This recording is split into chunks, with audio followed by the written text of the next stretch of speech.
Hi hello welcome back to my channel. మీ చిన్ని నాని ఎలా ఉన్నారండి? అందరూ బాగున్నారా? నేనైతే చాలా బాగున్నాను.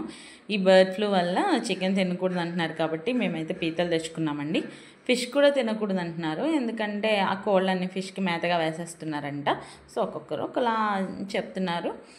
సరే మేమైతే పీతలు తెచ్చుకొని పీతలు కర్రీ చేసుకుంటున్నామండి.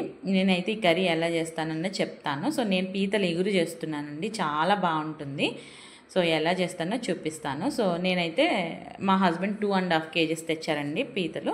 సో అవి పెద్ద పెద్ద పీతలు ఇలా కట్ చేసుకుని తీసుకొచ్చేసారు. నేనైతే ఇందులో ఉప్పు, పసుపు, నిమ్మకాయ వేసేసి మంచిగా క్లీన్ చేసుకున్నాను. మనం టూత్ బ్రష్ ఉంటుంది కదా, బ్రష్ చేసుకునేది అంటే చేసేది కాకుండా యూస్ చేయంది ఉంటుంది కదా, ఆ బ్రష్తో మనం ఈ కాళ్ళు ఉంటాయి కదా, ఆ మధ్యలో గట్ట మట్టి ఉంటుందండి, దాంతోపాటు క్లీన్ చేసుకుంటే చాలా నీట్గా క్లీన్ అయిపోతుంది. సో అదొక సింపుల్ ట్రిక్ అండి, ఇలా పీతలు క్లీన్ చేసుకునే వాళ్ళకి. అదంతా మంచిగా అలా క్లీన్ చేసుకున్న తర్వాత ఆ పసుపు, కారం, ఉప్పు ఇవి 3 స్పూన్ల చొప్పున వేసేసి బాగా కలిపేసుకొని పక్కన పెట్టుకోవాలండి.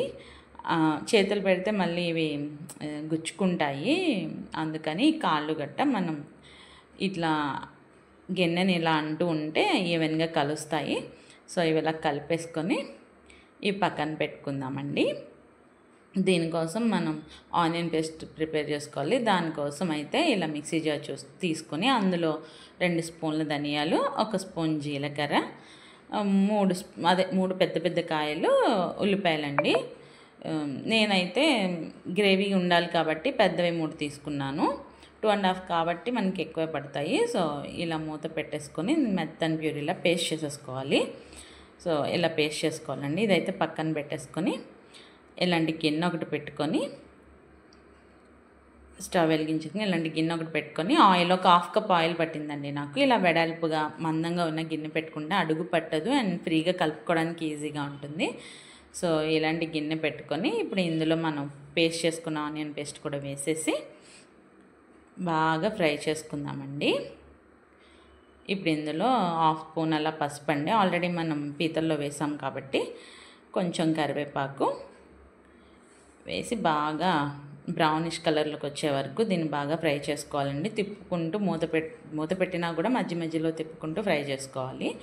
సో మూత పెట్టేసుకుని ఆయిల్ సపరేట్ అయ్యే వరకు మగ్గించేసుకుందామండి. బాగా ఇలా మగ్గిపోవాలి. ఒకసారి దీన్ని కలిపేసుకొని ఒక 4 పచ్చిమిరపకాయలు తుంచుకొని వేసుకోవాలండి.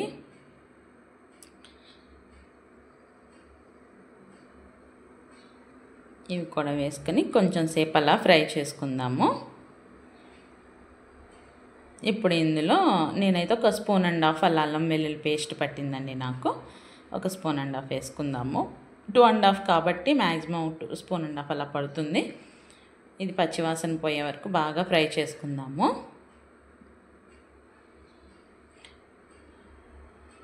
ఇందులో మనం ఇప్పుడు ఒక సీక్రెట్ అండి, నెయ్యి ఒక 1/2 స్పూన్ అలా నెయ్యి వేసేసుకొని, నెయ్యి వేసుకుంటే చాలా బాగుంటుందండి, అసలు డౌటే వద్దు. ఈ ఆనియన్ పేస్ట్కి ఈ నెయ్యి బాగా పడుతుంది. సో ఒకసారి కలిపేసుకుని మూత పెట్టేసుకుని ఒక 2 మినిట్స్ అలా మగ్గించుకుందామండి. చాలా బాగుంటుంది, నెయ్యి అయితే స్కిప్ చేయొద్దు. సో ఇలా సపరేట్ అయిపోయింది కదండి. ఇప్పుడైతే ఒక్కసారి కలిపేసుకొని ఇందులో ఇప్పుడు నేను ఒక 2 పెద్ద సైజు టమాటాలు పేస్ట్ వేసుకుంటున్నానండి. ఈ పేస్ట్ కూడా వేసేసి ఒక్కసారి బాగా కలిపేసుకొని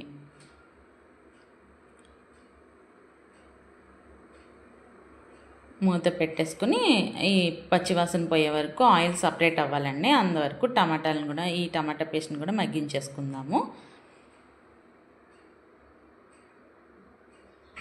ఇవి మగ్గిపోయిందండి.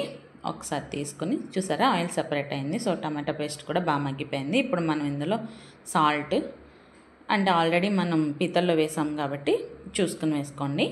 ఇప్పుడైతే కారము నాకు ఒక 3 స్పూన్స్ అలా పట్టింది. మీ కారానికి తగ్గట్టుగా వేసుకోండి, అంటే మీకు కారం ఎంత తింటారో అంత. ఆల్రెడీ నేను అందులో స్పూన్ వేసాను కాబట్టి మ్యాక్సిమం నేను 4 స్పూన్స్ వేసానండి, అవి కూడా పెద్దవి. నాన్ వెజ్లోకి కారం, ఆయిల్, ఉప్పు ఇవన్నీ ఎక్కువ పడతాయి. సో లేకపోతే నీచు స్మెల్ వస్తుంది. సో బాగా కలిపేసుకొని అంటే తిప్పుతూ కలుపుకొని, అయితే కారం మాడింది అంటే కర్రీ అంతా అసలు అంత టేస్ట్గా కూడా ఏమి ఉండదు. సో తిప్పుకుంటూ బాగా కలిపేసుకొని ఇప్పుడు ఆల్రెడీ మనం పీతలు యాడ్ చేసేసుకుందామండి ఇందులో. ఈ ఆనియన్ పేస్ట్ అంతా ఈ పీతలకు పట్టేలాగా బాగా కలుపుకోండి.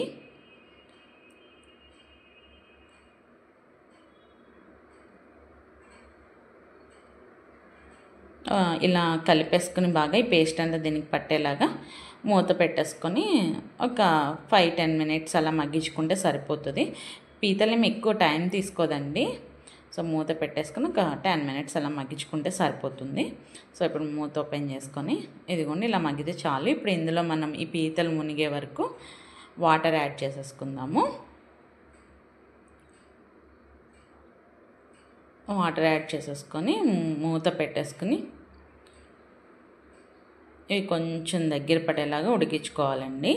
సో మూత పెట్టేద్దాం. ఈలోపు మనం ఈ పీతల కర్రీలోకి మసాలా తయారు చేసుకుందాం. దీనికోసం ఒక 3-4 అలా ఇలాచి, 4 అలా లవంగాలు, 2-3 అలా మిరియాలు, చెక్క, కొంచెం జీడిపప్పు, నేను ఒక 5-6 బద్దలు అలా తీసుకున్నానండి. కొంచెం జీడిపప్పు, కొంచెం పుచ్చపప్పు,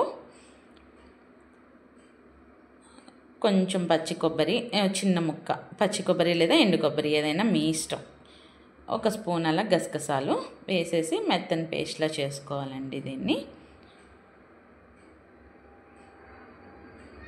ఇప్పుడు ఈ కర్రీ దగ్గర పడుతుంది కదా, అందులో యాడ్ చేసుకోవడమేనండి. సో ఇలా కొంచెం దగ్గర పడుతుంది అన్నప్పుడు ఈ మసాలా వేసేసుకోవడమే. ఈ మసాలా వేసేసి బాగా కలిపేసుకొని మీకు సాల్ట్ ఏమన్నా పడుతుందేమో ఇప్పుడు ఈ స్టేజ్లోనే ఒకసారి చూసుకుని సాల్ట్ ఏమన్నా పడితే కూడా యాడ్ చేసేసుకొని మూత పట్టేసుకుని కూర దగ్గర పడే అని మొత్తం ఎగిరే వరకు ఎగిరబెట్టేసుకోవడమేనండి. సరే ఒకసారి కలిపేసుకొని మీకు ఈ స్టేజ్లో మీట్ మసాలా ఉంటుంది కదా, సో అది కావాలంటే కొంచెం ఒక స్పూన్ అలా వేసుకోండి, ఫ్లేవర్ బాగుంటుంది. నా దగ్గర లేదు కాబట్టి నేను వేయలేదు. సో కూర అయితే అయిపోయిందండి. చూసారా ఎంత ఎమ్మీగా ఉందో. సో లాస్ట్లో స్టవ్ ఆఫ్ చేసేసుకొని కొత్తిమీర చల్లేసుకోవడమే. చాలా బాగుంటుందండి. పీతలు ఇష్టపడే వారికి అసలు ది బెస్ట్ అనమాట పీతల ఎగురు. సో పీతల కోసమే తింటామండి, రైస్ తక్కువ పీతలే తింటాము. సో చాలా బాగుంటుంది, నాకైతే చాలా ఇష్టం. పీతలు ఇష్టపడేవారు ఎవరైనా ఉంటే మాత్రం కమెంట్ చేయండి. సో అయిపోయిందండి. ఇంకా తప్పకుండా ట్రై చేయండి ఈ రెసిపీ, మీకు బాగా నచ్చుతుంది. వీడియో మాత్రం నచ్చితే లైక్ చేయండి, షేర్ చేయండి, సబ్స్క్రైబ్ అయితే చేసుకోండి.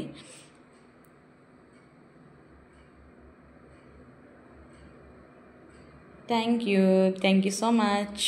Thank you for watching. ఇలానే కొంచెం సపోర్ట్ చేస్తూ ఉండండి.